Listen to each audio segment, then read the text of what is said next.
Isang mapagpalang hapon po sa ating mga ka-reels. Guys, drawing po ni Ate Ann ang aming pusa guys na She Ash ang pangalan. Yan po guys, oh. Hand drawing. Dinodrawing nyo pa guys. Yan, 'di ba? Yan na po guys, oh. Malapit na po siyang matapos guys, oh. Kabilang pisngi na po guys ang kanyang natatapos. Yan po guys, oh.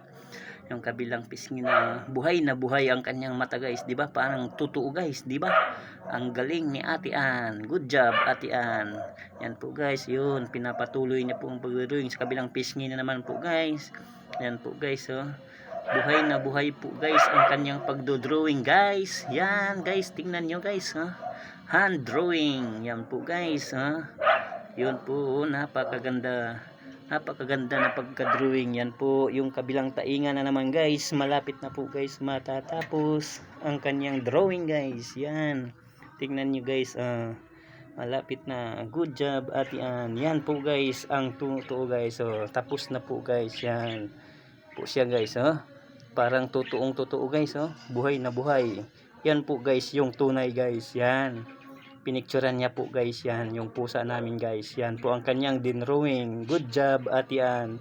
Naway po'y bigyan ka pa ng maraming talento ng ating Panginoon.